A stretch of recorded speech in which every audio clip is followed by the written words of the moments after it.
Herzlich willkommen zum letzten, nicht zum Schlusswort, aber zu den letzten Panels auf diesem heutigen Arbeitgebertag. Ich bin gespannt, ob das, was ich Ihnen angekündigt habe, ist auch tatsächlich Plan. Wir machen jetzt ein internationales Panel, was sich mit der Wettbewerbsfähigkeit beschäftigt. Und ich würde bitten, die Botschafterin von Dänemark, Her Excellency Susanne Hyldelund, auf die Bühne zu kommen. Herzlich willkommen, Frau Hyldelund. Celeste Drake ist die stellvertretende Generalsekretärin der Internationalen Arbeitsorganisation. Celeste, warm welcome. Thank you for coming. Und dann haben wir noch Christoph Schmidt, jetzt im Augenblick RWI-Präsident, aber Ihnen noch bekannt als langjähriger Vorsitzender des Sachverständigenrats. Herzlich willkommen, Professor Dr. Christoph Schmidt.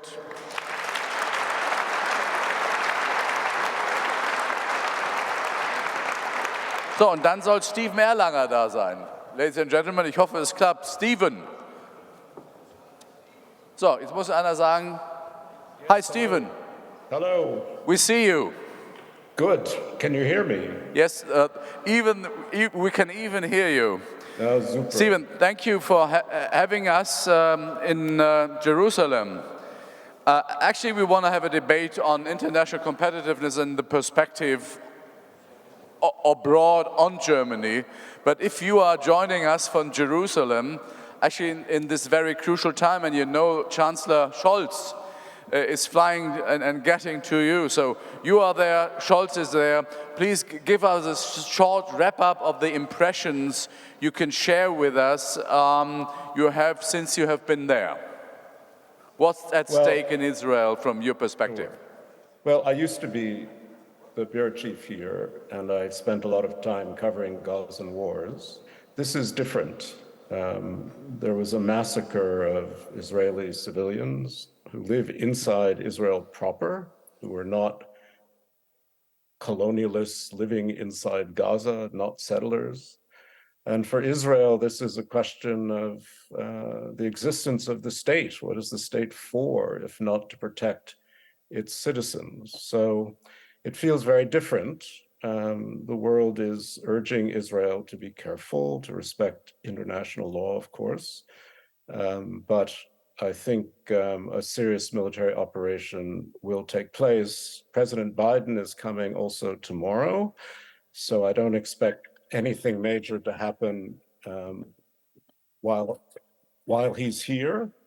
But my guess is that it will begin in addition to the terrible bombing already going on inside Gaza fairly soon thereafter. Steffen, what are you expecting next then? The debate in Germany is focusing on what we call ground troops sent into Gaza and pictures that may disturb the solidarity between many countries in Israel. What is the rumor? When will it be starting? Well, I don't know, and they shouldn't tell me, but as I say, I think it will come further. Ground troops will come after Biden leaves, after Scholz leaves, and inevitably there will be pressure that mounts as inevitably civilians die. I'm sorry about the phone. And there will be a window of time, but I think given what's happened to Israel, that window will be open for longer, and I think, frankly, Israel will worry a little less about criticism this time than it has in the past, because it vows to destroy Hamas. Now, that may be impossible. You cannot destroy the idea of Palestinian resistance, but you certainly can make a big effort to disarm this very radical, very Islamist, very powerful terrorist group that has been running Gaza now since 2007. Thank you, Steffen. You will join us later on a much easier topic. Whether it's easier or not, it's on competitiveness. But let's start with the ambassador. Excellency, I have news here that the International Institute for Management Development is making a regular survey on competitiveness. It seems to me, if I'm not wrong, number 1 is Denmark, Germany is number 15. Our perception is that we are number 1 and everything else is not competitiveness. So that was the perception of the last years. Rainer Dugger made clear that we probably want to be more Danish because we fear not to be at the top ranks anymore. So, but if you would have asked me, hey, who is number 1? Sorry, apologies, I wouldn't have thought of Denmark. So what's the secret? Can you share the secret of the German misperception or of the Danish brilliant performance that you're hitting number 1 on the road? But thank you, and thank you for the invitation. I would love for you to become more Danish.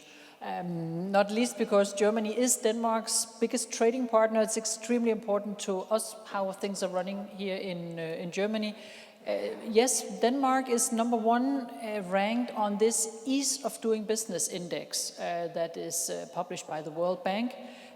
So ease of doing business, you can register a company online, 30 minutes, you're up and going.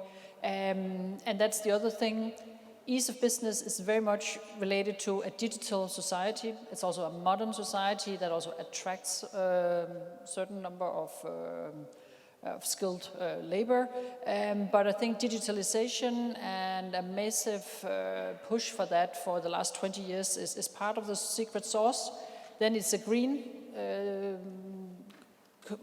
economy going towards a decarbonized company. We don't have a heavy industry like you have here. That's part of the reason why it can be done so fairly quickly. And then we have a high-skilled workforce, and we have certain big companies that are becoming even bigger. I want to mention today maybe Novo Nordisk and their different products in weight loss and insulin care. But I'm mentioning them because if they were not in Denmark and being as successful as they are, Denmark would also be technically in a recession. So that's part of the source, is that we have developed over the years not a broad number of companies that are successful, but basically now we are down to maybe 5 companies that are critical for our economy. Christoph, you as an internationally experienced economist, are you surprised that Denmark is performing so great? And some of the competitive advantages the ambassador has just told us even would apply to Germany. So just describe what's your perception of Denmark and your view, and can you share your view on your international colleagues, how they look on Germany? There's one say that we may be the sick man of the Europe again, which is the economists repeating. The chancellor is really not really friendly about this.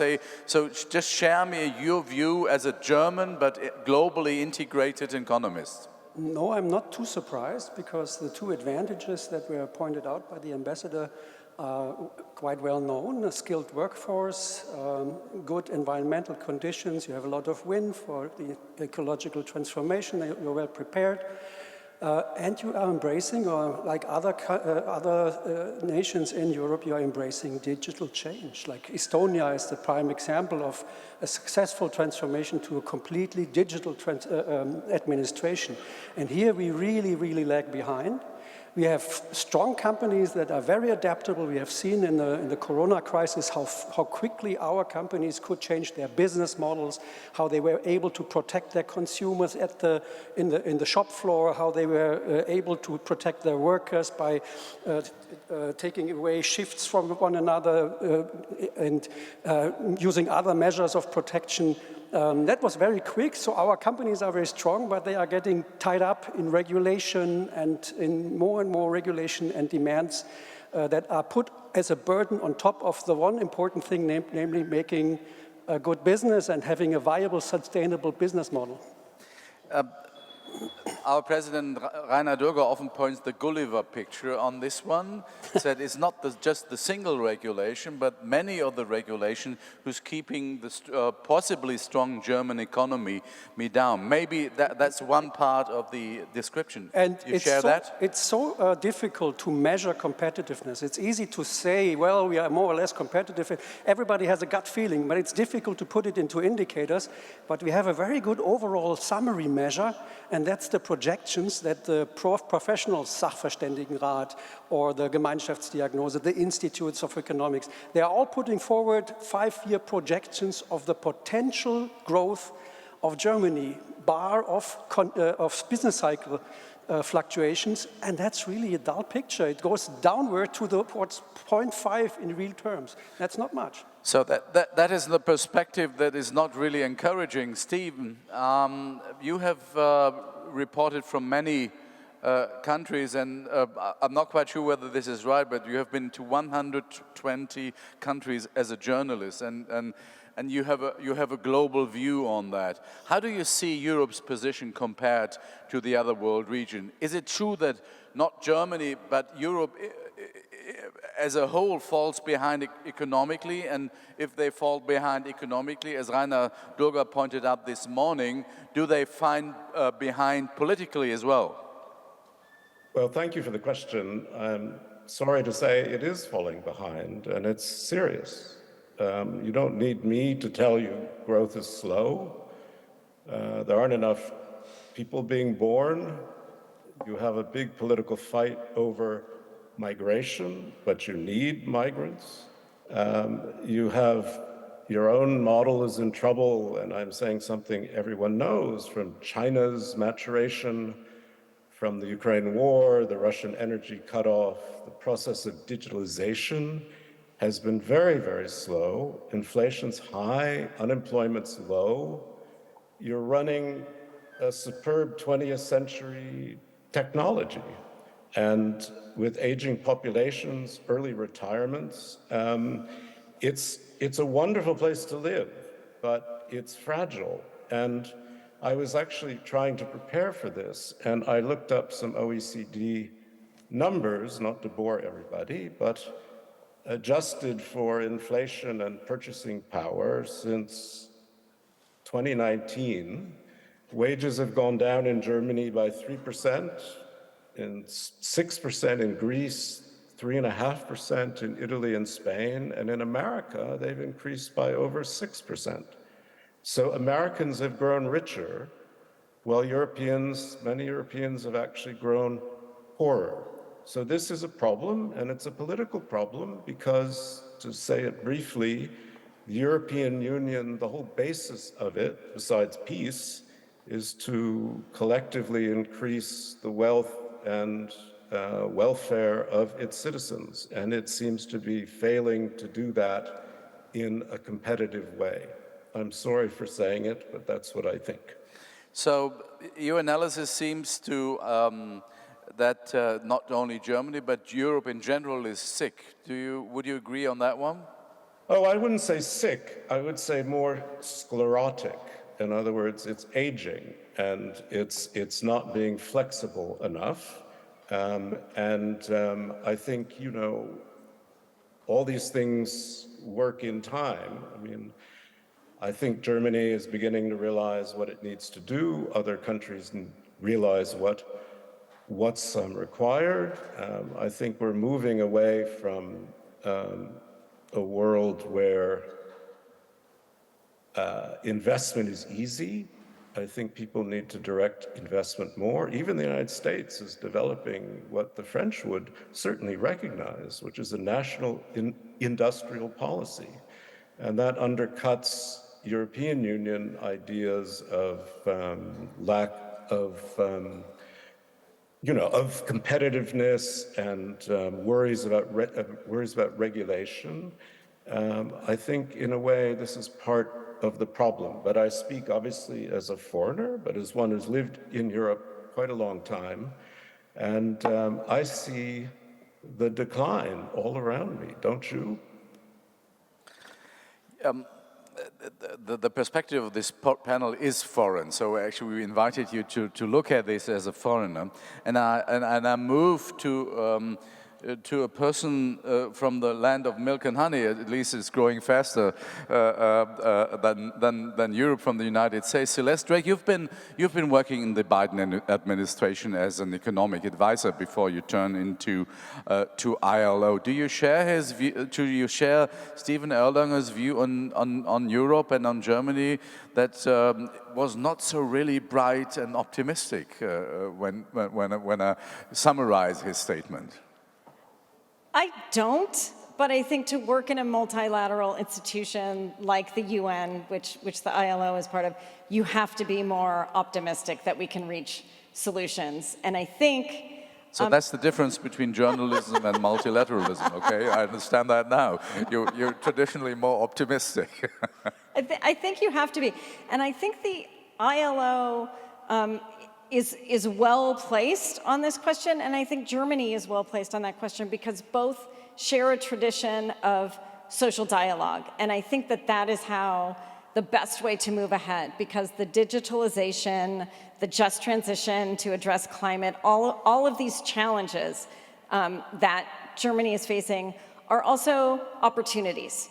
They present risks and they present great rewards, and the best way to move ahead where you have buy-in that the workers believe there is going to be a place for them in the economy and society, and there is an excellent enabling environment for businesses to start, to grow, to thrive, is to make sure that there is discussion at the outset, not just by the government policymakers, but by the workers, by the employers, so that all can have a hand in shaping the policies. That sounds good, but it seems to me from a German perspective that some in our society believe that labor is disturbing leisure time, and they talk about work-life balance, which means that one thing is work and the other thing is life, which is a bit overstretched in the argumentation, but labor market participation seems to be a relevant source of growth. What can a multilateral tripart organization like the ILO can tell us? We've seen many people, there's a growing figure of employed people, but the volume of work is going down due to several reasons. What would your main recommendation be to Germany to enhance labor market participation as a foster of growth? So I think that, the ILO isn't really, we're not the same as the OECD or, the ease of doing business index to imply that. But to be business close is always good for judgment, isn't it? It can be.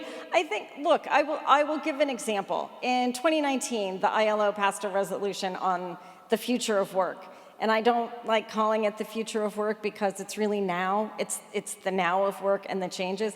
And it is about enhancing and strengthening the capabilities of workers so that they have the skills, that they can be more productive. It is about strengthening the capabilities of work institutions so that employers know what is expected and are ready to be good employers, and also creating this enabling environment. And I think what we're seeing now with labor market participation has in part to do with what happened during COVID and a tendency to want to work remotely and employers not wanting that, and bringing folks together. But also the ILO plays a role in working with, for instance, the Institute on Migration, and trying to work together to say what are the rules around migration and making sure that we're creating decent work for whether it's nationals of a country or whether it's immigrants to a country.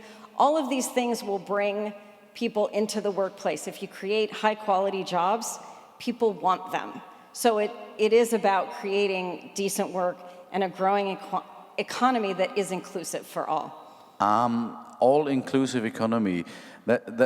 So that means about high potentials and average and lower potentials into the labor market.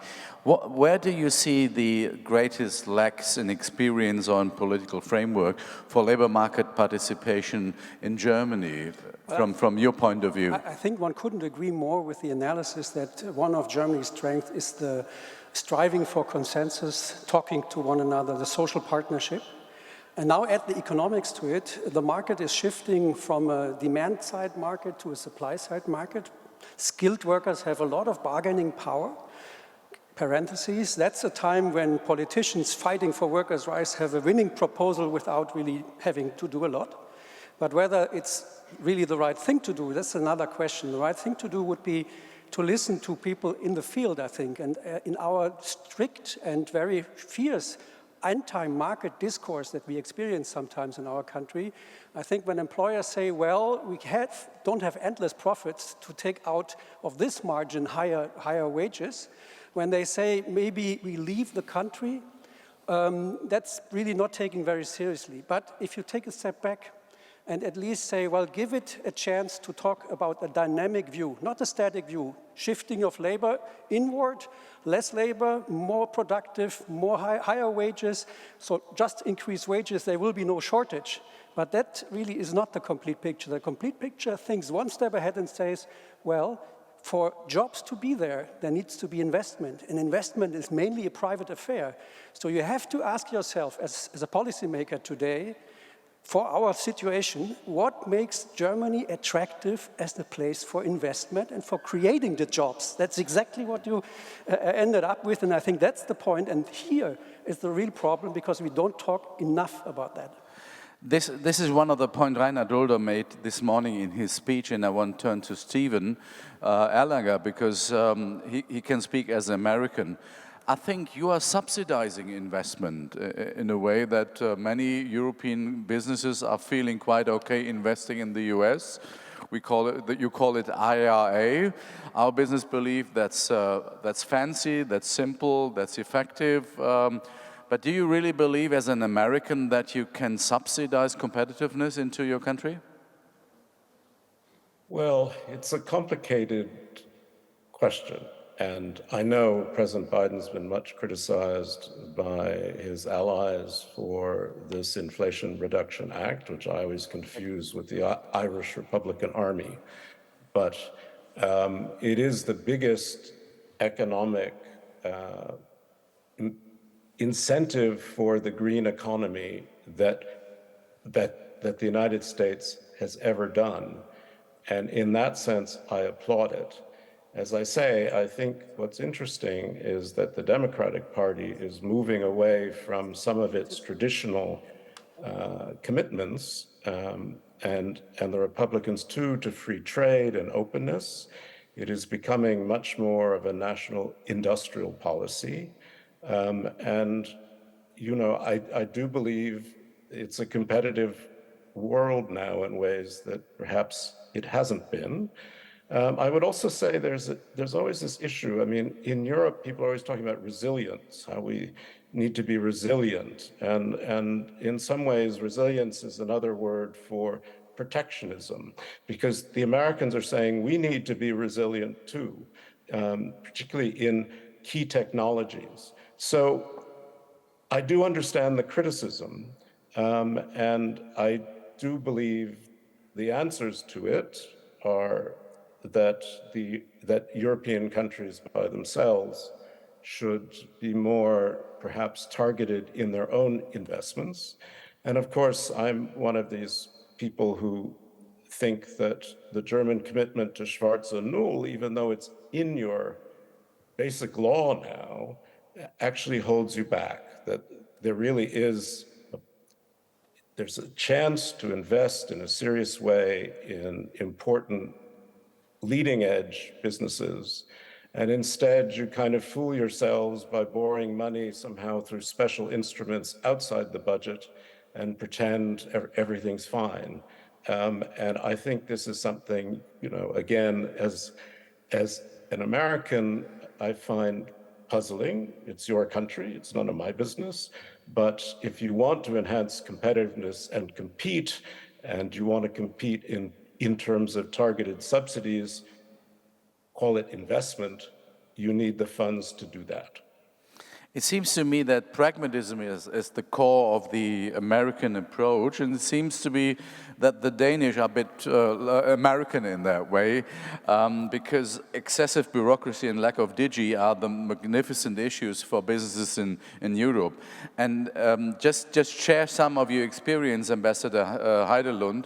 How has Denmark effectively managed these challenges to create a more business-friendly environment, especially for the SMEs? You pointed that out before. I think we are the least American in many ways. At least when the Americans looked at us, they look at our taxes and they think, what? It's a communist society. Only... But that was a topic in the last campaign.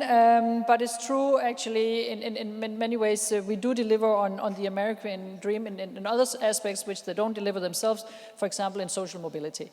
The Danish model is I mentioned digitalization. I think it's fundamental. It's also an attitude, but it's also having now a pension system where pension age is going up as life expectancy goes up. It's a way of handling the demographic challenges. And then there is the word you have heard before, if you follow this discussion, it's flexicurity. It's basically, it's a 100-year-long tradition of having a rather peaceful few conflicts in the labor market where you have also a completely different take than you have here in Germany on the ease of hiring people and the ease of firing people. And you can fire easily because you then also have a relatively fine net of social security benefits that will come to those people that are being fired. So the mobility that you talked about in the labor market is not only a question of moving men, more women. 66% of German women in the workplace are on part-time. That's a source that we have handled differently, but part of that is the flexicurity model where you, through the partners to the labor market, negotiate your conditions, and that has created a robust and successful not only labor market, but economy and export economy. That leads, for example, Ambassador, just to say that to the audience, that you're very supportive of the social partner in Denmark, and even are willing to get in conflict with the European Union on that one, related to the minimum wage directive, which you are appealing on the European Court of Justice, which in my country would be not seen as very supportive of social partnership, but a partisan approach to support us, which I wouldn't reject, actually. No, but it's true. That is the process that is running at the moment. I think from a Danish perspective, given our 100-year-long tradition, we believe that setting a minimum wage should be done by the parties to the labor market, and we find that it's a national task and not an EU task to regulate minimum wages. Yeah, subsidiarity is key. That seems something very familiar to me. Christian, actually, just to give you the advantage, what is most frightening on the actual debate on competitiveness in Germany to you? That we are really talking in segments, as if, for example, the energy price has to be solved in the energy market. No, it's an overall picture, the encompassing picture that we should take into account. We could be competitive on one margin when we are not that competitive on another. Important is being attractive for entrepreneurial activity and becoming more attractive and being more pragmatic about it. Being more attractive and more pragmatic, is that a directive for your term at the ILO? You just started as a Secretary General is selected. So you're coming from the trade union part, but you're working together with a non-European Director General. You have a very vivid tripart organization, but this sounds as a very good overview for that, at least what we would expect for the work in the United Nations and the International Labour Organization. You share this? I think it's a good place to start. And again, I think if you're going to work in the multilateral system and you're going to work with social partners, you must be pragmatic. You have to be pragmatic to get to an agreement between the workers group, the employers group, and the government group. They're all going to come from a different perspective, and there's going to be a lot of infighting. But I think this is really critically important. And so when we talk about things like digitalization, which, by the way, according to a recent ILO study, when we talk about work that's going to be created through digitalization, work that's going to be augmented, and some that will be fully automated, the biggest challenge on automation there is going to hit women more than men because it's really in sort of the clerical duties, which are heavily occupied by women.